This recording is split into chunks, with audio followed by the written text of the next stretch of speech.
Estamos de volta com o Gazeta Entrevista. Nesse segundo bloco, nós vamos continuar a conversa com o secretário de Meio Ambiente da cidade do Rio de Janeiro, Eduardo Cavalieri. Ele é o coordenador nacional do CB27, que é um grupo que reúne todos os secretários de Meio Ambiente das capitais, incluindo o Distrito Federal. Esse grupo está reunido hoje, aqui no Memorial dos Autonomistas, para discutir uma série de ações em meio ambiente, ações que se pretendem integradas, né? Agora, o Cavalieri, queria saber de que forma o trabalho desse grupo, do CB27, de que forma essa integração ela pretende se efetivar, o que vocês estão fazendo para que o que o secretário Normando Salles fizer aqui em Rio Branco esteja de alguma maneira em harmonia com o que você está fazendo no Rio de Janeiro, em Curitiba, enfim, Recife. Como é que vocês estão pensando essa articulação de trabalho? Olha, primeiro a gente tem feito um esforço para reunir e aproximar as equipes técnicas de cada uma das secretarias. Então, como eu disse pouco antes, a gente tem dois principais temas para esse encontro: a defesa dos biomas, defesa ambiental e o financiamento climático.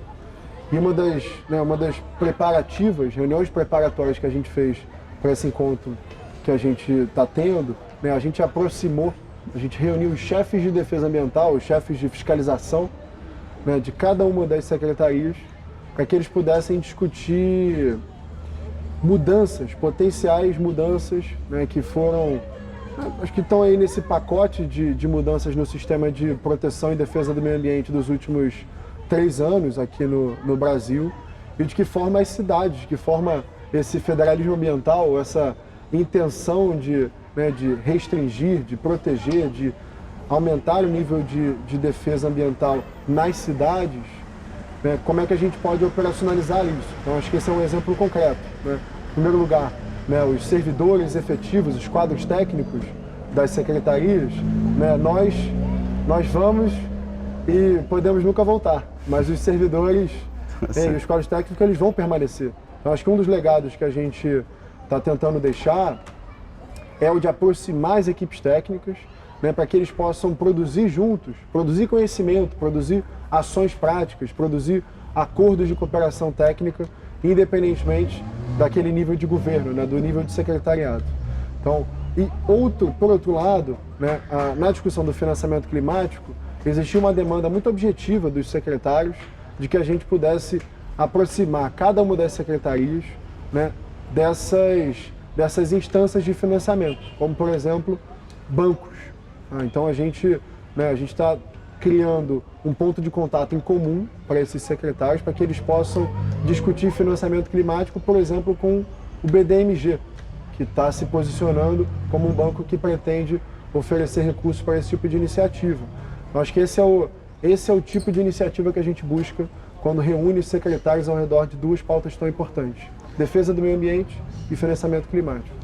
Bom, já que então essa ideia de vocês fortalecerem o corpo técnico entre os estados, como uma maneira, inclusive, de fazer a defesa de um projeto mais a longo prazo, queria entender como que regiões como Acre, quais são as tarefas que estados como Acre, Amapá, estados que são menores, que têm uma economia naturalmente mais modesta, quais são os valores que eles precisam se apegar e passar a defender com unhas e dentes, e não de maneira que torne-se uma política de Estado mesmo, e não uma questão de governo?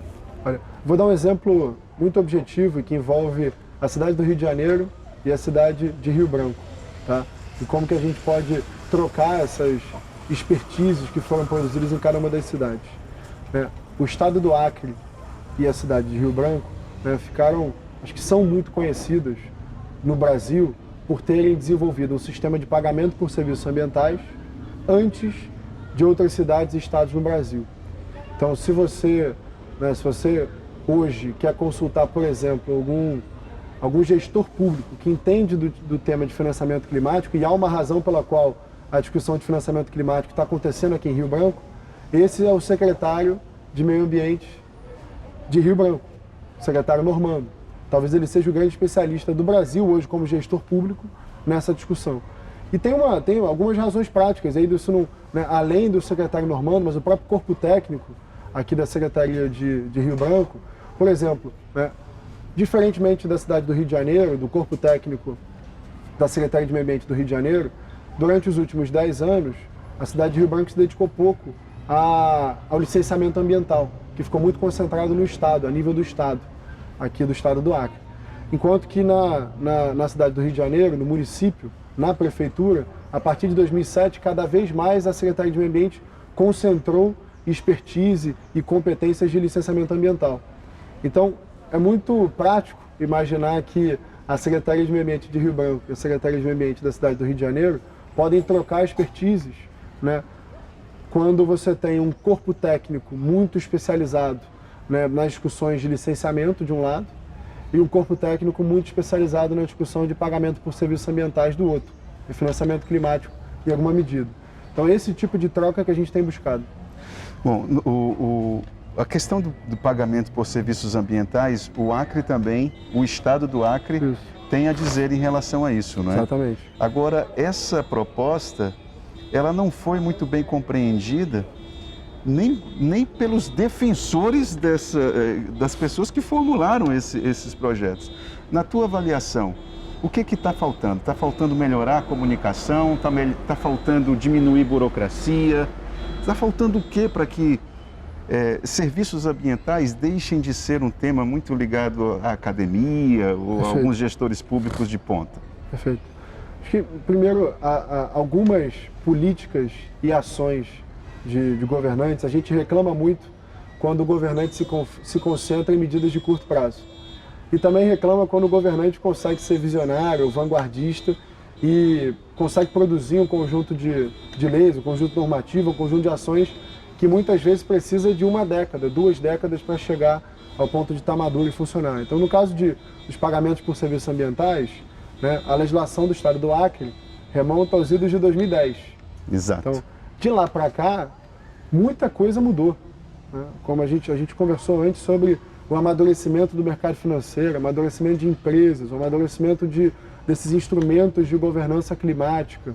Então, eu diria em primeiro lugar que não é tentar atribuir que essa política de pagamento por serviços ambientais não funcionou ou não foi efetivo. Sim, sim. Né? Acho que tem aí tinha um desafio de tempo, né, de que o mercado como um todo amadurecesse, principalmente esses instrumentos de governança climática. Então, uma coisa que a gente pode ver hoje, né, e provavelmente causará um impacto efetivo na execução, né, desse tipo de política quando as cidades começam a implementar, né, e os estados começam a implementar e estabelecer metas climáticas, como o que a gente viu acontecer a nível de nação, né, global, no Dia da Terra, com o presidente Joe Biden liderando um processo de chefes de Estado, né, assumindo compromissos climáticos.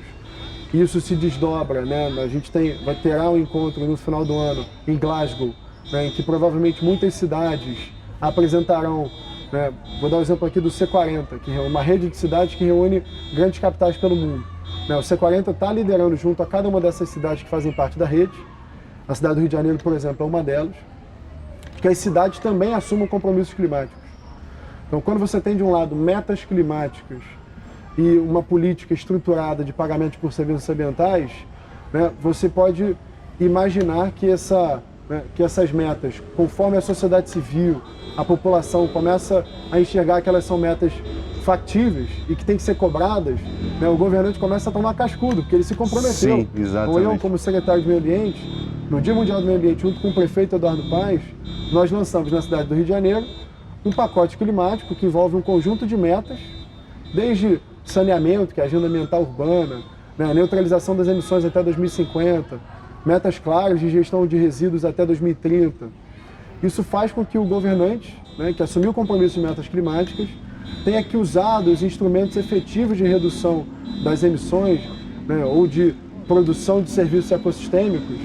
E a política de pagamento por serviços ambientais é uma delas. Acho que conforme a gente estabelece metas e tem um instrumento normativo capaz de assumir que a gente consiga liquidar, né, fazer essas liquidações de pagamentos por serviços ambientais, a produção de serviços ecossistêmicos, isso cada vez mais vai estar pertinho do dia a dia do cidadão.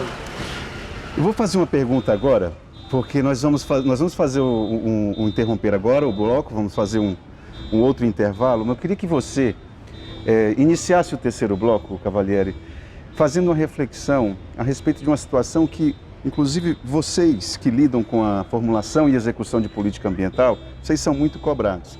Aqui no Acre, ficou em execução durante 20 anos uma política ambiental que se preocupava em fortalecer a economia florestal. Só que isso não trouxe desconcentração de renda da maneira como deveria, não aqueceu a economia como foi a grande promessa, ou pelo menos se criou uma expectativa muito grande em relação a isso. E, no entanto, eu não sei até que ponto, eu queria te ouvir em relação a isso, que medida a gente pode estabelecer, que referência que a gente pode estabelecer para que nós, enquanto cidadãos, possamos criar um referencial razoável, porque, de repente, falar a respeito de fortalecer a economia florestal, que é algo importante, a maioria pode pensar assim, isso aí não dá certo, portanto, vamos investir em outra área que não essa, porque essa aqui não dá certo. Então, e aí a gente coloca em risco, por exemplo, a defesa dos biomas, etc. Então, eu queria te ouvir a respeito de como que a gente pode, qual é o referencial que a gente pode construir para ter o fortalecimento de uma economia florestal, mas dentro de algum referencial prático, para que inclusive vocês, gestores, possam conduzir melhor a política pública. Nós vamos fazer um breve intervalo e vamos voltar com o secretário de Meio Ambiente do Rio de Janeiro, Eduardo Cavalieri.